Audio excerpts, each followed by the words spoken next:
retomando el tema de hoy, les voy a comentar alguna cosita de Elena, que quiere que le comente poco, pero bueno, yo creo que es... Me conocen todos. Bueno, por si acaso. Bueno, Elena es licenciada en Geografía e Historia en la sección de Historia y en la sección de Historia del Arte. Es doctora en Historia por la Universidad Complutense de Madrid, con la tesis doctoral titulada El románico soriano, estudio simbólico de los monumentos. También es documentalista por la Biblioteca Nacional en la sección de Archivos, catedrática de Historia del Arte de Escuela Universitaria y profesora titular de Historia del Arte de la Universidad de Castilla-La Mancha. Es académica de número de la Academia de Ciencias Sociales y Humanidades desde su constitución, en junio del 2022. Académica correspondiente en Ciudad Real de la Real Academia de San Luis de Zaragoza por nombramiento desde 2008. Miembro del Instituto de Estudios Sorianos desde 1989 y de la Sociedad de Ciencias de las Religiones desde 2011. Premio de investigación sobre temas sorianos de la Diputación de Soria de 1984. Y ahora dicen ustedes que es que el de Soria, no por los premios, sino por el tiempo que le ha dedicado a esta provincia, a esta preciosa provincia. Autora de numerosas publicaciones de carácter científico y divulgativo, estancias de investigación en Roma, en Alemania, en Cuba y, como es natural, directora de varias tesis y proyectos de investigación. Y además es socia de la Asociación de Amigos del Museo de Ciudad Real, así que, lo cual nos llena de orgullo. Bueno, pues muchísimas gracias, Elena, por tu generosa colaboración con la asociación de la que eres miembro, y cuando quieras, pues puedes empezar. Muy bien. ¿Funciona? A ver, sí. Debería, sí. Buenas tardes. Ante todo, muchísimas gracias a la asociación por esta invitación. Yo aquí me siento siempre como en mi casa y estoy muy contenta de estar aquí. Y muchas gracias a todos ustedes porque en un día que parece de Soria en vez de Ciudad Real se han dignado levantarse del sillón y venir aquí. Bueno, yo voy a hablar, he titulado Los aposentos en la tierra de la Reina del Cielo, porque voy a hablar fundamentalmente de... Sí, los camarines marianos. Espera. Camarines hay de muchas clases, pero también vinculados con la figura y la génesis de la imagen de la Inmaculada, sobre todo porque la iconografía inmaculista va a ser la que domine en los camarines dedicados a la Virgen. El 8 de septiembre de 1854, con la bula Ineffabilis Deus, el Papa Pío IX declaró el dogma de la Inmaculada Concepción. Al Papa le movían varias cosas, entre ellas su devoción por la Inmaculada, acrecentada porque, según él, la Inmaculada le había salvado de unos disturbios callejeros en Roma, y también un deseo del Vaticano bastante interesante de volver un poco a ese mundo mágico y devocional, dado que se vivían, como todos ustedes saben, en la segunda mitad del siglo XIX italiano, unos tiempos turbulentos en los que el liberalismo, el anticlericalismo, etcétera, etcétera, estaban muy latentes. Con esta bula se cerraba un ciclo larguísimo de lucha por la creencia en la Inmaculada Concepción de la Virgen, que no es ni más ni menos que el que María fue concebida sin pecado original. El Papa encargó a Francesco Podesti una de las salas, nada menos, de las estancias del Vaticano, al lado de la de Rafael, y Podesti realizó un ingente trabajo en el que en el techo figuran las prefiguraciones de la Virgen, las mujeres fuertes de la Biblia, y 4 paneles diferentes, la discusión del dogma, etcétera, etcétera, y la promulgación del dogma, que es este cuadro resuelto en un doble espacio. La parte baja es la historia, es decir, el hecho histórico del dogma, y la parte alta es el cielo completo, el cielo al completo, con la Trinidad, los santos a la derecha de Cristo, como es lógico, los personajes del Antiguo Testamento a la izquierda, y en el centro, como reina de todo, reina del cielo, la Inmaculada Concepción.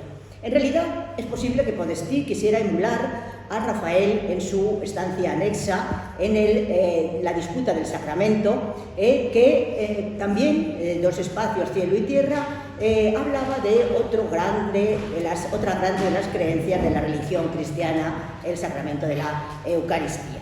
Como ven ustedes, la Inmaculada está flanqueada por la Trinidad y ocupando, como les he dicho, el puesto más importante de la composición. Al año siguiente, el mismo Papa erigió una columna con la estatua de la Inmaculada frente a la Embajada de la Santa Sede en España. Pero muchísimo antes de esta declaración del dogma, a mitad del siglo XVIII, la imagen de la Inmaculada, las creencias en la Inmaculada, la literatura, las fiestas, etcétera, etcétera, hacía mucho tiempo que habían empezado. Estamos muy acostumbrados a ver estas imágenes, todo el mundo las identificamos. El arte, además, en España fue un gran defensor del tema, incluso la literatura. Aquí tenemos a Sor Isabel de Villena, que fundó la Orden Concepcionista, que acuñó la frase esta de limpia eres, amiga mía, y mancha no hay en ti, que luego veremos en la Inmaculada. Incluso los teóricos ya decían cómo había que pintar la Inmaculada. No tiene niño en brazos, ya lo hablaremos. Tiene puestas las manos, el sol, Francisco Pacheco, y este cuadro también es de Francisco Pacheco, o fiestas en honor de la Inmaculada, como está celebrada en la Catedral de Valencia, cuadros sobre la apoteosis de la Inmaculada. Este está en la iglesia de la Trinidad de los Españoles en Roma. Fíjense, por curiosidad, cómo los franciscanos pisotean a los herejes, entre ellos a Mahoma con su turbante en nombre de la Inmaculada. Sí que es cierto que la Contrarreforma supuso una revulsión en el mundo moderno. La reacción de la Iglesia contra la Reforma protestante, tal vez mal llamada Contrarreforma, fue muy importante para el arte. No voy a entrar en cuestiones religiosas, ni muchísimo menos, pero sí inició una etapa artística que es,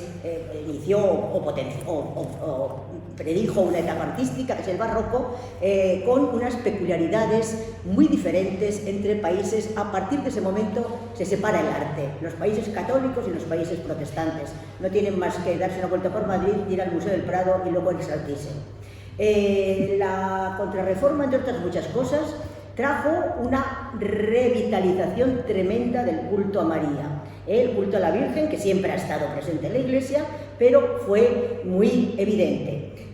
Vírgenes que además empezaron a tomar nuevos nombres, nuevas advocaciones. En la Edad Media, si ven ustedes, las iglesias son Iglesia de Santa María, Iglesia de Nuestra Señora, y a partir de entonces vamos a ver todos esos epítetos, la Blanca Paloma, Nuestra Señora de las Nieves, la Virgen de Regla, etcétera, etcétera, cientos y cientos de nuevas advocaciones para las vírgenes, e incluso la creación de una imagen que, igual que los camarines, es un invento español, que es las imágenes de vestir o las imágenes de candelero, que actualmente estamos muy acostumbrados a verlas, pero que también es algo que surge en el siglo XVI. Y que enseguida se van a poner tan de moda que incluso vamos a ver como imágenes antiguas, como esta de Guadalupe, se presentan al público vestidas como si debajo no tuvieran su propia talla y su propia vestidura de madera o piedra. Evidentemente, muchas imágenes antiguas, muchas imágenes nuevas, y además una necesidad de, frente a una religiosidad que promulgaba el Concilio de Trento, una religiosidad ampulosa, grande, de grandes espectáculos en el Vaticano, de no opinar, vamos, evidentemente prohibida la interpretación de las Escrituras, etc.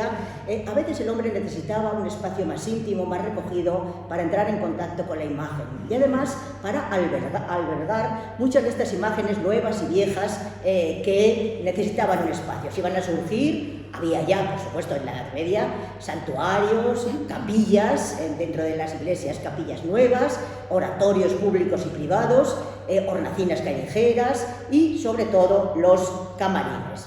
Camarines como este de la Virgen del Rosario de Granada, fastuoso, impresionante y además erigido precisamente a raíz de la denominación de la Virgen del Rosario o de la vigencia que tenía la Virgen del Rosario después de haber participado y ganado la batalla de Lepanto, o el Camarín de Guadalupe, verdaderas joyas arquitectónicas que veremos después.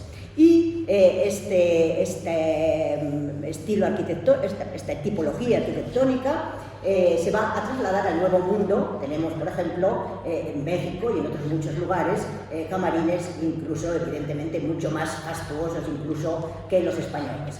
A veces también tenemos camarines sencillísimos, como este de Alarcos, que no es ni más ni menos que una habitación detrás de la imagen, luego veremos lo que es un camarín, que sirve para albergar los exvotos, pero que no tiene apenas decoración. Además, los camarines van a ser, como les he puesto ahí, la habitación de la Señora, donde la Reina del Cielo tiene sus aposentos en la tierra. Lugares muy decorados, en los que la luz tiene mucha importancia, pero dense cuenta que todas las vírgenes que hemos visto son vírgenes con niño. La del Prado, la Merced, bueno, todas ellas están con el niño. Y resulta muy curioso que la decoración de los camarines marianos, vuelvo a decir, hay camarines a Cristos, hay camarines a santos, pero nos vamos a dedicar a los marianos, que la decoración de los camarines marianos se dedique a recoger todo lo que vamos a ver ahora, que había sido en muchas etapas el largo, espinoso y a veces sangriento camino que tuvo que tener la Inmaculada hasta que en el siglo XIX, nada menos, se decretase su dogma. Es decir, las Nieves, Peñarroya, etcétera, etcétera. Vamos a ver cómo cuando se representan escenas de la Virgen, se van a representar aquellas en las que ella es protagonista por sí misma. Por ejemplo, esto no es el nacimiento del niño, es el nacimiento de la Virgen, o la presentación en el templo de la Virgen, o la coronación de la Virgen, o incluso dentro de los propios camarines, es el de Almagro, la propia presencia de la Inmaculada. Es decir, que la imagen, para cuando se erigió esta escultura, en la Plaza de España en el Vaticano, ya desde principios del siglo XVI, finales del siglo XV incluso, estaba constituida la imagen de la Inmaculada. Es decir, que estamos ante una imagen que es muy anterior al dogma y que muy probablemente influyó también en el desarrollo del dogma. Sí que es cierto que la Virgen, desde los orígenes del cristianismo, estas son ya imágenes incluso del siglo IV, en las catacumbas, hay textos, oraciones, etc. El culto a la Virgen fue, desde los primeros momentos, muy importante en la Iglesia. Pero claro, también hay representaciones de vírgenes sin niño, pero eso es un problema que no voy a entrar ahora. La Virgen, en una religión absolutamente misógina como era el cristianismo, y además muy problemática, que pintaba una religión monoteísta, que pintaba una mujer, es decir, que se decantó desde el primer momento por la faceta maternal de la Virgen. Es decir, la Virgen con el niño no ofrecía ningún problema dogmático. Tenemos, pues en todas las épocas, bizantino, barroco, renacimiento, gótico, siempre las vírgenes con niño. Estas vírgenes son las que se les aparecían a los pastorcillos, que luego pasaban a encargar a los escultores, y los escultores las ponían en las iglesias explicando cómo era. Pero para llegar a la Virgen, al dogma de la Inmaculada, hay un largo camino, que ya digo que voy a resumir en 4 o 5 momentos. Lo que en realidad es el dogma de la Inmaculada es considerar a la Virgen como apocalíptica o preexistente. Si leemos los proverbios, es decir, el Antiguo Testamento, antes de que naciera la Virgen en el tiempo histórico, el Señor me poseyó en el principio de sus obras, desde el comienzo, antes de que criase cosa alguna. ¿Qué era la Virgen apocalíptica o preexistente? Creer en el dogma de la Inmaculada era un gran problema, un problema que ya digo que derramó sangre, que hubo guerras, que hubo problemas, que tiene, sería apasionante entrar en esto, defensores como los franciscanos, no defensores como los dominicos, etcétera, etcétera, pero era creer en una Virgen preexistente, es decir, si la Virgen había nacido sin pecado original, tenía que haber nacido antes del pecado original. Por tanto, estaba en la mente de Dios antes de la creación del mundo. Era la Virgen que San Juan ve en la isla de Patmos y que refleja en el Apocalipsis. El Apocalipsis es un libro muy complicado que narra lo que va a suceder al final de los tiempos, pero como la religión cristiana es una religión eterna, como todas, narra también lo que ya había sucedido. Es decir, la Virgen apocalíptica, que a veces incluso se presenta con alas, en la huida le fueron dadas unas alas y huyó de la bestia de las 7 cabezas que quería devorar al fruto de su maternidad. Miren ustedes que ya, como les digo, en el siglo XVI estaba constituida la imagen. Y he puesto esto porque me parece muy curioso. La Virgen de Guadalupe se apareció en el siglo XVI, en la primera tercio del siglo XVI. Este es el primer cuadro que se conserva de la Virgen de Guadalupe. Según ellos es la tilma de Juan Diego, en la que quedó reflejado el cuadro, pero bueno, es un cuadro. Y si se dan cuenta, ¿qué representa? Una Inmaculada. Es decir, que a Juan Diego no se le aparece una Virgen con niño como se pudo haber aparecido en la Edad Media, sino que se le aparece la Inmaculada, porque ya en el ambiente general existía la Inmaculada. ¿Qué vírgenes se aparecen desde entonces? Aquí tienen Lourdes, Fátima, etcétera, etcétera. Ahora no he oído en ningún sitio que se aparezca una Virgen con niño, lo dejan en la guardería y bajan solas siempre a la tierra. Las vírgenes con niño dejaron de aparecerse y por tanto dejaron de estar en la retira. Están, por supuesto, las imágenes y tal, pero el concepto que ahora se tiene de virgen, a nadie le extraña una virgen sin niño. Por otro lado, hay que tener en cuenta que la iconografía siempre ha sido una constatación de las creencias, de los dogmas, de las herejías, etcétera, etcétera. Es decir, que si estudiamos iconografía cristiana, que empieza tarde, en el siglo III, porque procede de una religión anicónica como el judaísmo, pues cuando hay una creencia o un problema, no se cree, por ejemplo, en la virginidad de la Virgen, pues la iconografía responde, o ven ustedes cambios como hasta el siglo XIV, los nacimientos, ahora que ha sido Navidad, la Virgen siempre estaba en la cama con dolores de parto para representar que había sido madre del hombre, no del Dios, del hombre, y luego ya está de rodillas, etcétera. Pues lo mismo ocurre con esto. Por ejemplo, hay muchos dogmas que se publican muchísimo antes del de la Inmaculada, el de la perpetua virginidad de la Virgen, nada menos que en el Concilio de Éfeso en el 431. Y eso dio lugar a que una de las imágenes más importantes de todo el arte cristiano sea precisamente la Anunciación, incluso en algunos momentos del arte con el niño entrando por el oído de la Virgen para garantizar que no había tenido contacto humano ese embarazo, o incluso los evangelios apócrifos y luego el arte narran cómo pues, las parteras lo creían fueron enfermadas por la Virgen y curadas, etcétera, etcétera. Quiero decir que la iconografía va a ir respondiendo a las cosas. Pero la imagen de la Inmaculada, para esa tenemos que esperar hasta el siglo XVI. En una gran imagen, probablemente sea esta una de las primeras representaciones en la iglesia de Artajona, la tienen aquí la tienen aquí, y la tienen aquí en un relieve para que la vean. Aparece la Virgen toda pulcra, rodeada de todos esos emblemas, la Torre de David, Torre de Marfil, el Espejo de Justicia, etcétera, etcétera, que serán la base. Vicente Masip o Juan de Juanes, que además le dio carta de autenticidad precisamente porque era un pintor de corte al que se le encargó una cuadra de la Inmaculada inspirado en un sueño que tuvo un jesuita, Miguel Alberro, del Colegio de Valencia, y por tanto era una imagen milagrosa.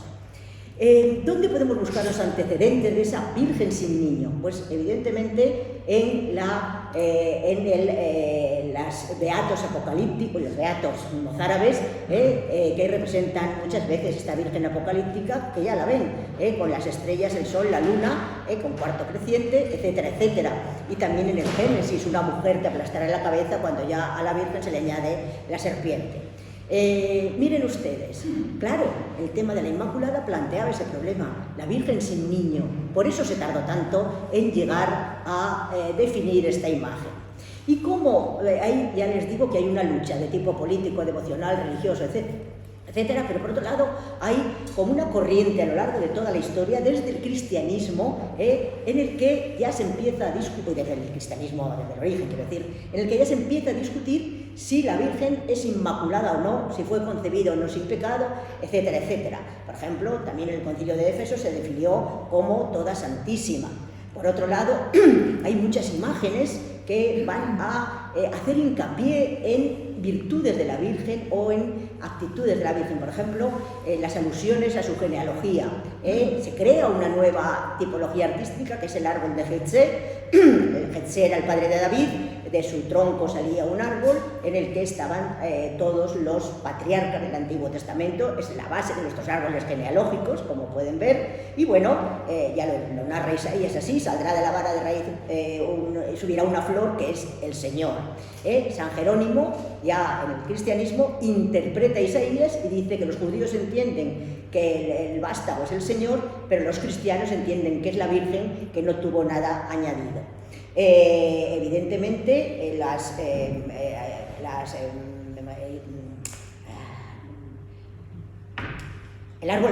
árboles de Jetsé hay muchísimos, y nunca verán ustedes ninguna mujer más que la Virgen con el niño. Los demás son siempre David, Moisés, Abraham, etcétera, etcétera. También van a empezar, sobre todo empezando por los evangelios apócrifos, a crear un mundo totalmente mágico y milagroso, que garantice la pureza de la Virgen. Por ejemplo, su concepción milagrosa. Saben ustedes que en los evangelios apócrifos se narra cómo San Joaquín y Santa Ana tuvieron un sueño cada uno, se les apareció un ángel, se encontraron en la Puerta Dorada y de ese encuentro, simplemente de un abrazo, nació la Virgen, también sin intervención humana. Y por tanto garantizaba, y también si llegamos ya a Santa Emerenciana, que fue la abuela de la Virgen, etcétera, etcétera, hay toda una genealogía que garantiza ese nacimiento milagroso. Por otro lado, a lo largo de la historia, desde el siglo VI, un importantísimo culto a Santa Ana, que incluso da nuevas imágenes, como las tres generaciones que tenemos aquí. O, por ejemplo, la celebración del nacimiento de María, que en Oriente se festejaba la concepción de Santa Ana de la Virgen, no la de la Virgen del Niño, y que luego en Occidente pasó a celebrar el nacimiento de María. Saben ustedes que es el único personaje, bueno, Cristo, celeste, del que se celebra el nacimiento. Los santos celebran el Dies Natalis, que es el día de su muerte, porque es el día que nacen al cielo, como se pueden imaginar. O precisamente ese deseo ya desde los orígenes, desde el principio del cristianismo, de intentar hacer de la Virgen la nueva Eva, es decir, Eva trajo el pecado, María trajo la salvación. Y ya lo digo que esto sería muy largo, pero a lo largo de los siglos a María se la compara con muchas cosas. En los siglos XI y XII, sobre todo con ejemplos de pureza, como Gedeón y el Bellocino, o con los libros, con los bestiarios, como el ave fénix, la Virgen es como el ave fénix, que muere en renace de sus cenizas, o se la compara con el unicornio, que solamente puede ser dominado por una doncella. Muchas, o con los leoncitos, igual que esa especie de silogismo de estos, del defensor inviolable María, que decían, pues igual que el león resucita a sus hijos con el aliento, la Virgen ha traído a Jesús. Pues bueno, pues eso. Les he traído esta porque es muy curioso también, es una reinterpretación magnífica del mito de Danae. La Virgen, igual que Danae, luego lo explica, claro, el autor del grabado lo explica, igual que Danae fue encerrada en una torre y aún así Zeus se convirtió en lluvia de oro y la fecundó, la Virgen, encerrada sin contacto humano, es capaz de mantener su virginidad. Pero los más importantes, sobre todo de cara a la iconografía en general, de la Inmaculada sobre todo, vamos, de la Inmaculada y luego de los camarines, van a ser ya a partir del siglo XV, compararla con elementos tomados de los libros sagrados, como el sol, la luna. Bueno, si alguien ha oído alguna vez las letanías, pues sabe que son todas estas, y las están sacados, como saben, de himnos litúrgicos, el Cantar de los Cantares, etcétera, etcétera, que si a alguien le interesa se los puedo proporcionar. Y las vamos a ver también precisamente en las representaciones de la Inmaculada o forma de emblemas o formando parte del paisaje, etcétera, etcétera. Y también, ya desde los orígenes del cristianismo, hay una figura muy interesante que son las prefiguraciones. El hombre del Nuevo Testamento no podía considerar que todo lo anterior no había sido bueno. En realidad lo que había venido a hacer Cristo es desvelar el Antiguo Testamento. El Nuevo Testamento era el Antiguo desvelado. Y todo lo que está en el Nuevo había tenido, para aquellos que saben entender, una prefiguración en el Antiguo. Por ejemplo, 3 días de Jonás en la ballena, 3 días Cristo en la sepultura. La Virgen tiene muchas prefiguraciones, pero las más importantes, las que vamos a ver en los camarines, son precisamente las santas, las mujeres fuertes, no las santas mujeres, las mujeres fuertes, las viriles feminae, Judith, igual que Judith salvó a su pueblo, la Virgen salva al suyo, Esther y Abigail, que interceden ante el rey David, Abigail por su esposo, igual que ella es intercesora, la Virgen es intercesora, etcétera, etcétera. Bueno, y con esto, he dedicado a lo mejor demasiado tiempo a la Inmaculada, pero quiero que ahora que vamos a hablar de los camarines, cuando hablemos de la iconografía, simplemente decir algo que ya lo ven perfectamente. Bueno, pues hay que decir que la Inmaculada y los camarines son 2 de los elementos más significativos de esta religiosidad derivada del Concilio de Trento y que se vivirá, como digo, con particularidades muy claras en los territorios hispanos. Bueno, frente a esa religiosidad de masas en la que el contacto era difícil, vamos a ver cómo van a surgir los camarines. Por otro lado, a lo largo de la historia, el hombre siempre tiene necesidad de materializar aquello en lo que cree. Los griegos crean a sus dioses y los hacen de piedra. El arte cristiano, hubo un determinado momento que tuvo necesidad de representar a sus dioses, y ahí tenemos el arte cristiano. Pero, si se dan cuenta, con el paso del tiempo y el cambio de la arquitectura y del arte, pues frente a esas iglesias románicas, algunas de ellas pequeñas, en las que las imágenes eran pequeñas imágenes sobre el altar, el fiel estaba muy cercano, ya cuando empiezan a surgir esas máquinas arquitectónicas gigantescas del Renacimiento y del Barroco, la imagen titular de cada una de ellas, la del Prado, va cada vez alejándose más y tanto física como visualmente. Hay zonas del templo en las que prácticamente ni se ve la imagen ni se sabe dónde está. Y también el Concilio de Trento había potenciado esa, como he puesto Santa Teresa de Bernini, esa familiaridad con lo divino que tenemos en nuestros místicos, por ejemplo. Porque, fíjense ustedes, el hombre religioso, el cristiano y también en otras religiones, tiene necesidad de entrar en contacto con la imagen, es decir, la contiguidad, la cercanía de la imagen, que otra cosa es enterrarse o intentar enterrarse en las iglesias, siempre el más cerca posible del altar, el más importante, etc.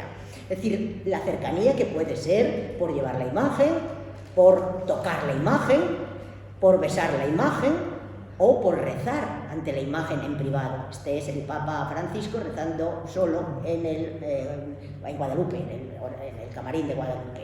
Y esta es una beata, una devota en el camarín de San Ildefonso. Bueno, los camarines tienen como centro de atención la imagen allí alojada como en su propia casa.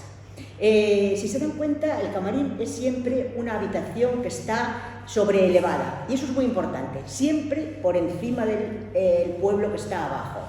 Está iluminada por una ventana detrás que se llama el transparente, que además, al estar siempre colocados en los ábsides de las iglesias o al fondo de una nave, o generalmente, están orientados al este, por tanto el sol sale por el este y en el amanecer, en una iglesia poco iluminada, ilumina a la Virgen por detrás, que aparece con sus ráfagas de plata y oro como una aparición, literalmente una aparición. Esta es una foto muy mala mía, pero vale para eso, ¿no? Es como una aparición cuando entras a la iglesia.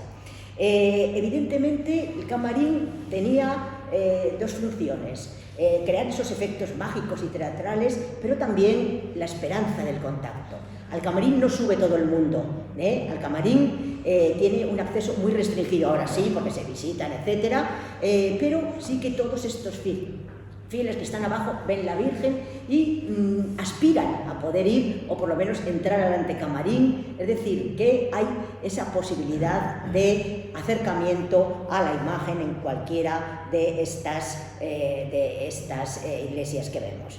Esta es la Catedral de Ciudad Real con la ventana del transparente. Y este es el camarín de Lietor, que había puesto un fragmento, pero no me funciona aquí, y es de la película Amanece que no es poco, que la habrán visto todos ustedes, y lo había elegido a idea porque el propio José Luis Cuerda me contó que había rodado esta escena, que es cuando dice vaya levantamiento de hostia que me hace este hombre, y aplauden todos, precisamente porque al levantar la hostia la luz del camarín entraba, y era la idea de que Dios entraba y se aparecía. Es un fragmento, lo pueden ver en cualquier... Bueno, los estudios sobre los camarines, curiosamente, son muy recientes. Ahora están muy de moda y, por suerte, se están descubriendo muchísimos. Ahora se ha descubierto uno en un pueblo de Madrid, muchísimos que han sido tapiados, abandonados, etc. Uno de los primeros que habló, pues, como siempre en España, fue un extranjero, Hubler, que lo definió así, ¿no? Una extensión nasal discontinua con acceso indirecto, dispuesta detrás del altar y encima, es visible de la iglesia desde abajo, pero se inserta en un acceso complicado. Todo en torno al camarín acentúa su carácter de espacio trascendental con acceso limitado. Es un tesoro y un vestidor, una habitación íntima y un Sancta Sanctorum. Creo que es una definición un poco alambricada, pero que se entiende muy bien. Los camarines, en general, ya veremos algunos que no, son lugares adosados al espacio principal y construidos con posterioridad, ya digo que a partir de fundamentalmente el siglo XVII. Este es el camarín de la Virgen de las Nieves o el camarín de la Victoria, una vez construida la iglesia de la Victoria, los condes de Buenavista, recién nombrados nobles por el rey, deciden construir un camarín adosado a la iglesia, incluso más alto, que ya veremos después. O, como hemos visto antes, adosado, y aquí también Ángel Andrade hizo la ventana del transparente, que además sirve para girar la imagen y convertirlo también en un oratorio callejero, en una imagen en hornacina, podríamos decir, como las que hemos hablado antes, o el monasterio de Guadalupe, que como ven es muy visible ese concepto de espacio añadido al edificio. En realidad, muchos autores han hablado de una arquitectura menor porque a veces son pequeños, otras veces son gigantescos, como el de Guadalupe precisamente, pero no es tanto eso como un espacio devocional, porque se une a veces una arquitectura muy sencilla con una complejidad simbólica enorme y una iconografía muy definida, y a veces una gran complejidad arquitectónica en la que, si no entendemos, no nos damos cuenta, pero en la que los espejos, las luces, las estrellas, las formas geométricas, los números juegan un importantísimo papel. Los camarines son siempre lugares de difícil acceso, a ellos se llega después de haber estado en la iglesia, y es, por tanto, una ascesis y un privilegio, es decir, es un camino iniciático. Nunca un camarín va a tener una iglesia recta, y nunca un camarín nunca no, a veces va a tener la puerta visible desde el patio, desde los bancos de la iglesia. Nunca vamos a mirar al altar de frente y vamos a ver la puerta del camarín, es decir, la Virgen está ahí, está parecida, está, como decía el propio Kubler, los camarines son como las cámaras acorazadas de los bancos, que todo el mundo sabe dónde está, pero nadie sabe cómo llegar a ellas, ¿no? Pues bueno, aquí ven cómo en el camarín de Guadalupe se entra por una habitación lateral, se suben escaleras, se llega a un antecamarín, hay toda una serie de recodos, y lo mismo que la Catedral de Ciudad Real, se entra por este lado, se pasa una habitación, una escalera, como ven, una escalera en acodo, no, nunca una escalera recta, esa circulación vertical que los arquitectos consideran, algunos vamos, como esa predilección islámica por los espacios ascendentes y descendentes, de la que la arquitectura española bebió, gracias a Dios, bastante, para llegar al cielo, como es verdaderamente, en este caso, el camarín de Ciudad Real. Digo que hay excepciones, por ejemplo, el camarín de Peñarroya, que se construyó adosado a una ermita antigua que estaba construida dentro de las murallas del castillo de Peñarroya. Lógicamente era lo que era, no podían abrir la muralla para poner el camarín detrás, ni podían ampliar el espacio para hacer una habitación, y por tanto la puerta del camarín es esta de aquí, que se ve desde el altar. Pero, para que vean, también podían haber hecho una escalera recta, son apenas 5 o 6 escalones, pero no, hay que subir así, girar, etc. Es decir, que sigue habiendo ese concepto de la entrada en acodo, hay que girar, dar la vuelta, y no se ve hasta que estamos dentro. A veces los camarines van a formar parte de estructuras muy complejas, incluso, por ejemplo, el camarín de la Victoria de Málaga tiene una cripta donde se enterraron los nobles, un espacio intermedio a nivel de suelo, el oratorio, y ya después el camarín. Es decir, se entra desde los subterráneos, como San Simón el Estilita, que primero se bajó a un sepulcro, luego subió a tierra y luego se subió a una columna. Pues lo mismo, es ese ascenso hacia el cielo, ¿no? La vía punitiva, la vía identitiva y la vía de unión con la divinidad. Esta es la cripta, que es impresionante, si van a Málaga no dejen de ir. Aquí estaría el oratorio y el camarín, absolutamente impresionante, con una arquitectura alucinante.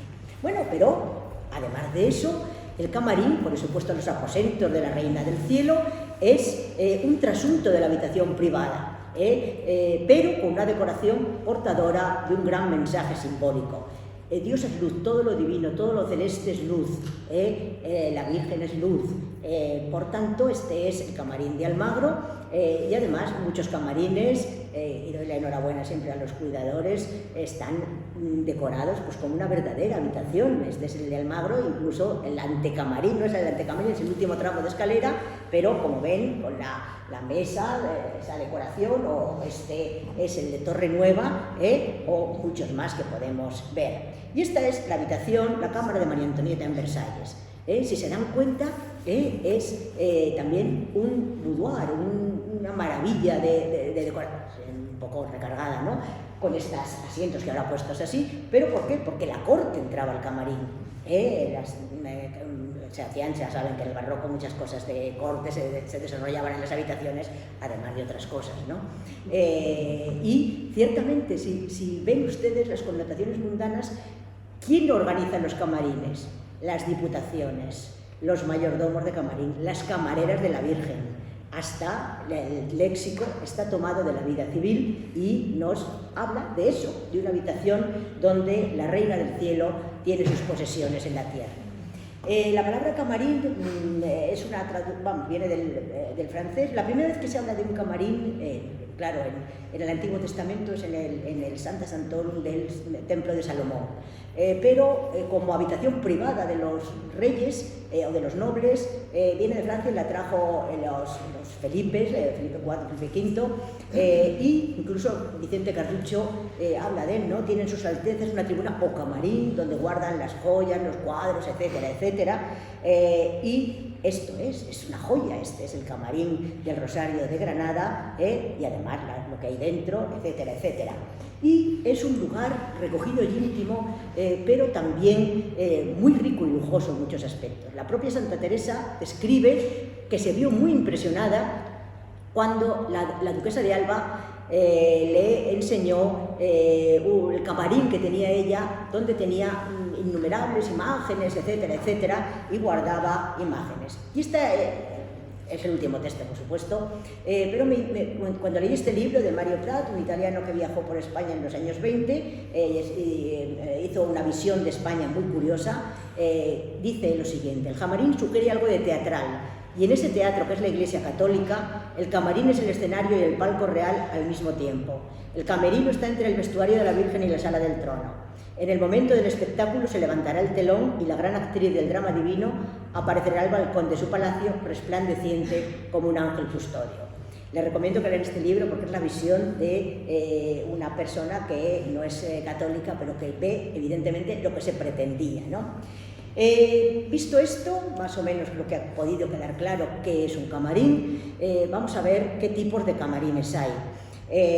Hay más, ¿no? Pero simplemente los más importantes son los llamados camarines ocultos o retablo camarín y los camarines torre.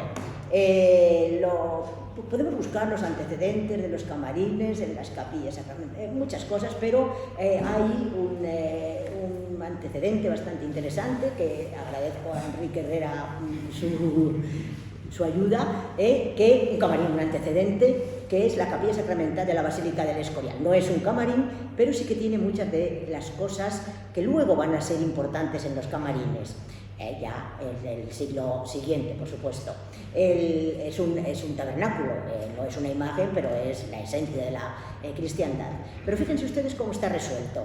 El retablo, el gigantesco retablo, que lo tienen aquí, deja detrás del tabernáculo un espacio abierto y en el que se puede transitar como una pequeña, muy pequeña habitación, pero lo que es muy importante, una ventana detrás que va a dar, aquí la tienen, que va a dar al patio de los Mascarpones, en el Escorial, y que se puede cubrir con una tela de seda según los colores litúrgicos, pues el verde, el morado, etcétera, etcétera. Es decir, el efecto es el mismo y es un efecto que luego el barroco utilizará muchísimo. Bueno, ¿qué es un camarín oculto? Pues simplemente lo que la misma palabra dice, un camarín que desde el interior sabemos que hay un camarín detrás del retablo, pero que desde el exterior no es visible. Generalmente estos camarines son más habituales en el norte de España, bueno, este es de Valencia, y suelen ser camarines que se realizan en edificios de nueva planta, es decir, se construye la iglesia ya en el 17, 18, 19 o 20 y a la vez se construye el camarín, no es algo adosado como en los otros. Aquí lo ven, no se ve al exterior, pero el camarín está ahí, aquí desde dentro evidentemente, la escalera vuelve a ser una escalera en acodo, como veíamos antes, o aquí tenemos el camarín que no es visible desde el exterior. O esta preciosísima iglesia de Madrid, muy poco visitada, que es la iglesia de San Marcos de Ventura Rodríguez, que también está integrada dentro de la ciudad y que el camarín lo tienen aquí. Esta iglesia Kubler decía que habla como de órgano, porque es un espacio, uno que va agrandando y luego reduciendo, y tenía ese sentido. Está dedicado a San Marcos, no a la Virgen, pero quería que lo viera. Y bueno, los que más conocemos nosotros, los camarines que sobre todo se van a dar en Andalucía, Extremadura, Castilla-La Mancha, bueno, en más sitios, por supuesto, van a ser los camarines torre. Ya lo he explicado antes, es un añadido, un elemento anexo al edificio, lo tienen aquí, la Asunción de Estepa, siempre sobreelevado, este sería el público, estaría aquí, sobreelevado, debajo, lógicamente, hay que construir algo, pues puede ser de sacristía o de almacén o de lo que se quiera, la escalera en acodo, etcétera, etcétera, y por supuesto el transparente, a veces en este caso no hay un transparente detrás porque tiene cúpula, y cuando los camarines con cúpula, la luz, además de tener transparente, que lo suelen tener, es cenital también, pero bueno, la luz sigue jugando una gran importancia, lo hemos visto en la... Y como ejemplo paradigmático, ya les he dicho que podíamos hablar del camarín torre de Nuestra Señora de Guadalupe y empezar ya a ver también de una manera, ya digo, muy rápida, las decoraciones y la iconografía de alguno de estos camarines.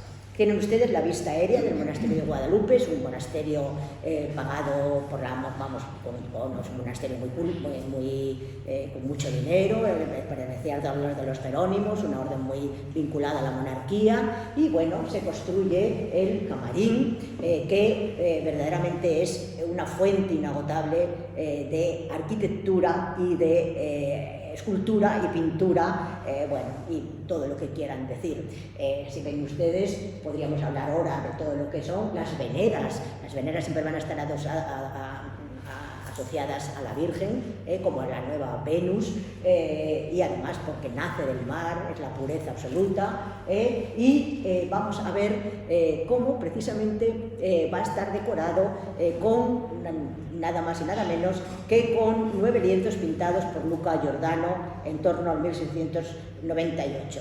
9 lienzos que, como les digo, representan escenas de la Virgen. Sí, en alguna de ellas hay escenas con el niño, lógicamente, pero el ciclo, los ciclos, saben ustedes que en la iconografía muchas veces se conforman ciclos, el ciclo de la pasión, el ciclo, tiene más escenas de la vida antes del nacimiento, incluso que después. Si se dan cuenta, tenemos el anuncio del nacimiento de María, el anuncio del nacimiento de María, el nacimiento de María, la presentación en el templo, los esponsales, la anunciación, la visitación, bueno, la huida a Egipto y la Sagrada Familia.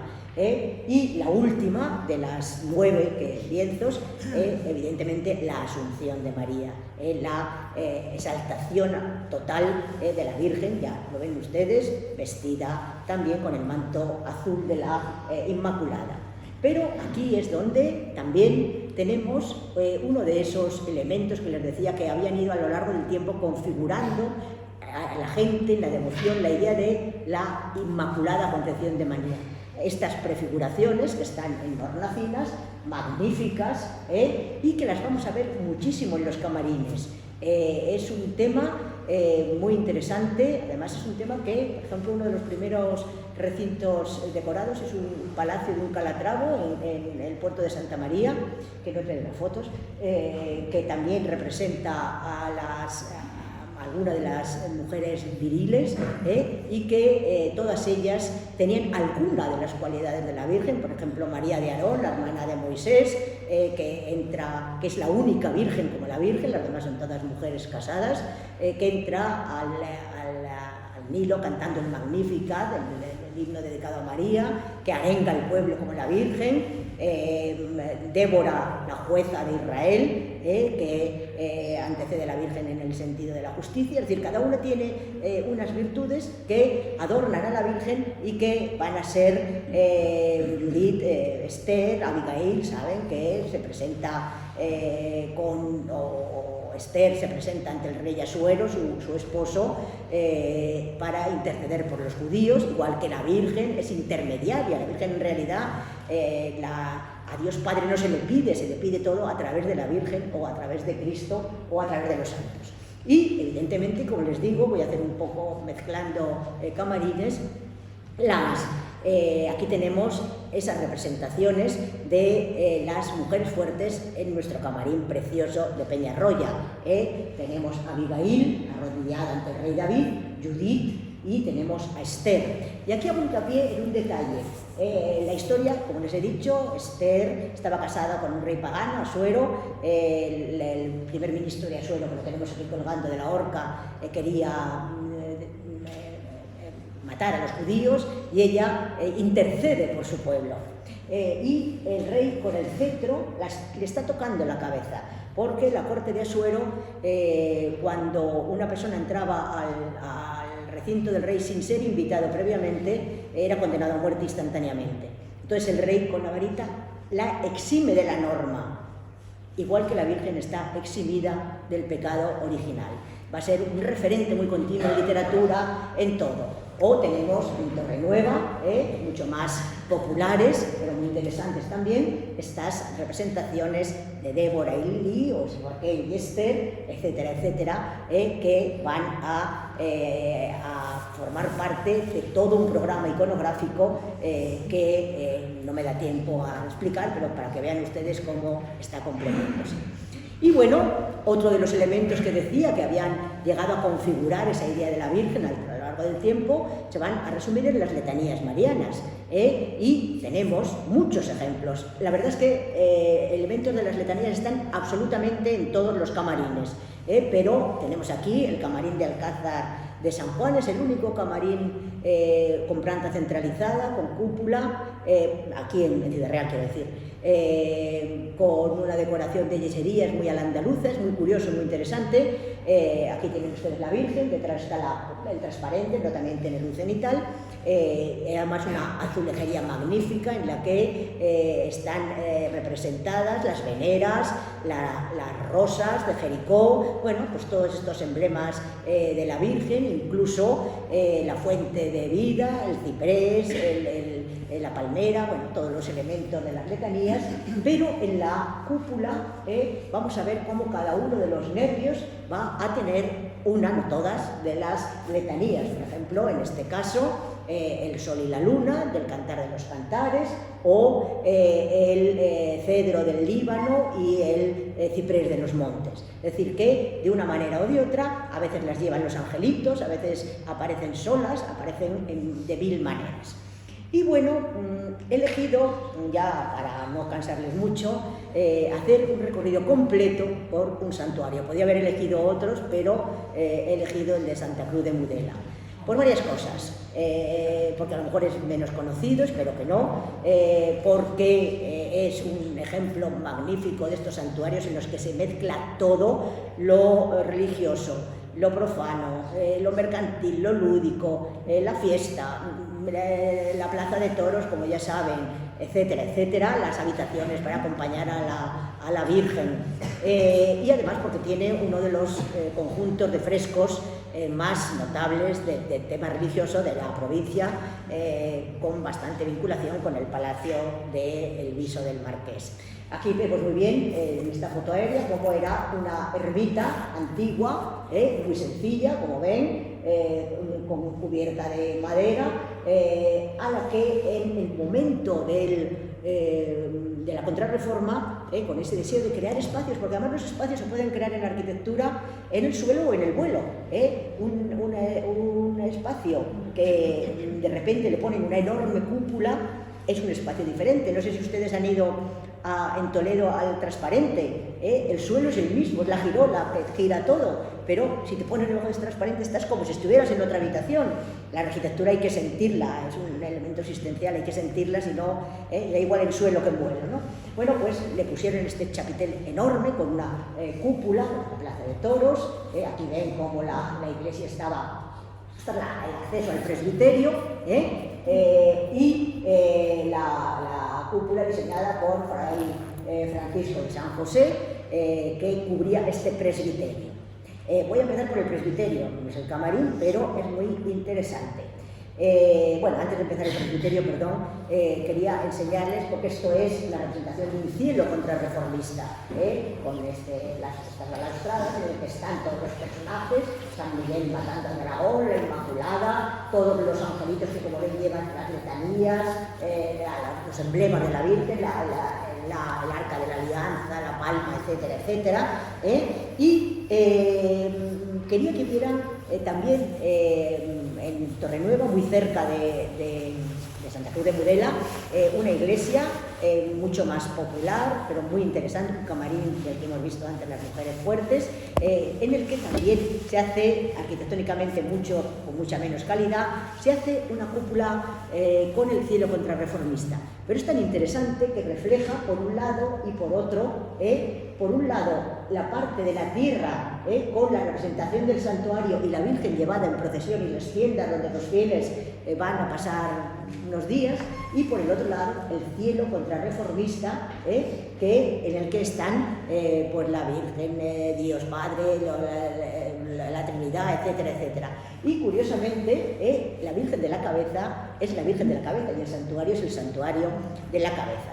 Pero bueno, volviendo a Santa Cruz de Mudela, tenemos esta cúpula presidida, como ven, por la figura totalmente desarrollada y perfecta de la Inmaculada Concepción. Si entramos en el presbiterio, lo digo porque precisamente en Santa Cruz de Mudela, a pesar de que las pinturas no son muy buenas, sí que es muy interesante que prácticamente tenemos casi todos esos elementos de los que he hablado antes.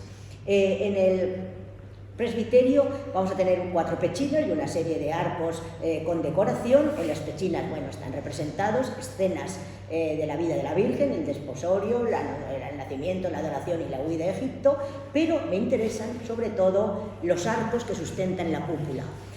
Aparecen 3 prefiguraciones, y además aparecen 3 prefiguraciones antes de entrar al camarín, en el presbiterio. Judith, Esther y Asuero, y Abigail y el rey David. Bueno, una escena independiente que es la imposición de la casilla a San Ildefonso, pero como en aquella época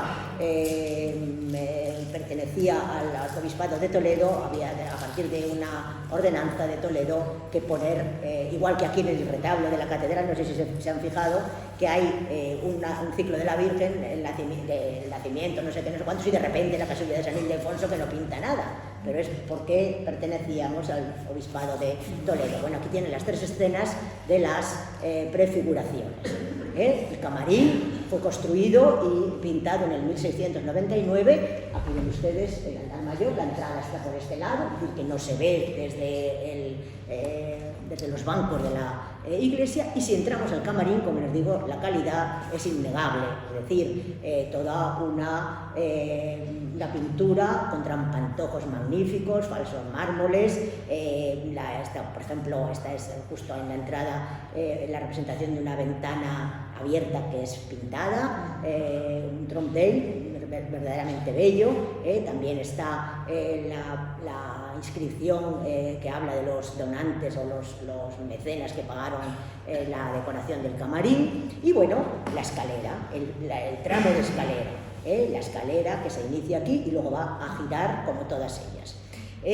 Lo que es importante es las escenas que vamos a ir viendo a lo largo de nuestro recorrido. Me hubiera gustado hacerlo in situ, pero como ven, ambos lados de la escalera están decorados con, ya les digo, pinturas murales magníficas. El lado de la derecha, la caída, es un tema que también es muy recurrente en los camarines, la caída del pecado.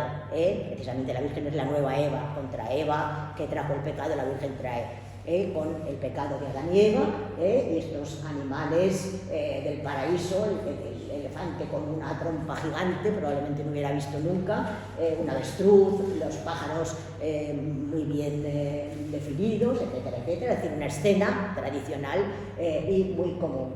Y en el otro lado, el árbol de Getsé.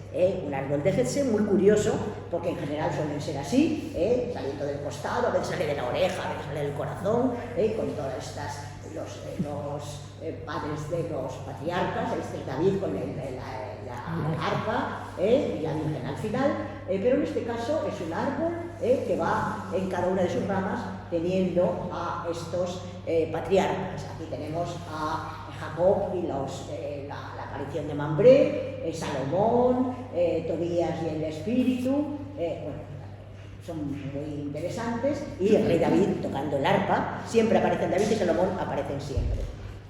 Igual que tenemos un magnífico árbol de Getsé, que está bastante deteriorado, en la iglesia de en la ermita de Nuestra Señora de las Nieves de Almagro. Si continuamos en las virtudes, tenemos el frontal que vemos al llegar con los antecesores de la Virgen. El abrazo ante la puerta dorada que les he explicado antes. San Joaquín y Santa Ana aproximándose para abrazarse y engendrar a la Virgen. Los tenemos aquí, y es también una escena que se repite mucho en los camarines. Tenemos mucha peor calidad en Nuestra Señora de los Santos de Pozuelo, San Joaquín y Santa Ana a ambos lados de la Virgen. La cúpula, la techumbre que cubre este pequeño descansillo van a ser los ángeles músicos y los ángeles portadores del Arca de la Alianza. El Arca de la Alianza es una alegoría de la Virgen. El Arca de la Alianza contenía lo más puro, estaba hecha de madera purísima, era la idea perfecta para compararla con la Virgen, y en los lados, en los laterales, en las pechinas, los evangelistas, que son los que van a dar constatación del proyecto de la redención. He cogido, son los 4, he cogido a San Juan con el águila y a San Mateo, que es muy curioso en la representación, porque saben que a San Mateo se le atribuye, San Lucas, Se le considera el pintor de la Virgen, los retratos atribuidos a San Lucas, y aquí está con un angelito que le está llevando la mano para que dibuje a la Virgen. Bueno, el interior. Entramos al interior y las pinturas, ya le digo, que desaparecieron en la guerra y son unas pinturas modernas, bastante, bueno, a mí no me gustan mucho, pero ciertamente si nos vamos a la bóveda, a la cubierta, vemos una explosión perfecta de símbolos y de elementos que van a estar culminados precisamente por la imagen de la coronación de la Virgen. Entre columnas, siguiendo un poco el modelo del Palacio del Viso, entre columnas vamos a ver la representación, este caso está dedicado a las virtudes, pero todos rodeados de angelitos que portan pues la palma o los símbolos de las letanías. Hemos visto el árbol de Jesús, el abrazo ante la puerta dorada, etcétera, etcétera, todos estos elementos. Y, por supuesto, las virtudes, la justicia, las 4 virtudes cardinales: prudencia, justicia, fortaleza y templanza. La justicia con la espada, la prudencia con el espejo, la fe con los ojos tapados, el cáliz y la cruz, la fortaleza, ¿se ve? Sí. La fortaleza con la columna y la templanza, la esperanza con un áncora, con un ancla, y la templanza con el bocado de caballo, la que templa el caballo. Es muy curioso, podría haber cogido también la de Torrenueva, que imita mucho este camarín, que precisamente la representación de la esperanza, aquí es un ancla normal de barco marinero, y sin embargo en Torrenueva es un ancla de esas de pocero, de tres pasos, que está inspirado verdaderamente en el pueblo, ¿no? Y la caridad, por supuesto, una matrona amamantando a varios niños. Como digo, los cuadros representaban escenas de la vida de la Virgen, y como no son, ya he dicho, muy buenos, para terminar simplemente les traigo el programa, los cuadros, los lienzos de la escuela madrileña, magníficos, del Camarín de las Nieves. De nuevo vemos el nacimiento de la Virgen, la presentación en el templo, la anunciación, la concepción, que se repite mucho en los camarines, lo tenemos aquí, las nieves en el castillo de Peñarroya, también en el dibujo moderno de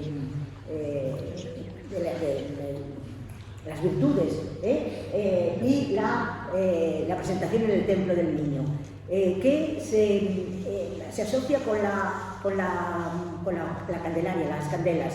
La presentación del niño, la ley mosaica no permitía que las mujeres fueran al templo hasta que no estuvieran purificadas. Y en este caso, el protagonismo de la Virgen es tal que va al templo con la ofrenda y a la vez con la purificación. Es decir, que, como les decía, el protagonismo es absoluto. La anunciación, lo que acabamos de ver, la concepción inmaculada, y, bueno, no inmaculada, la concepción, la dormición de la Virgen,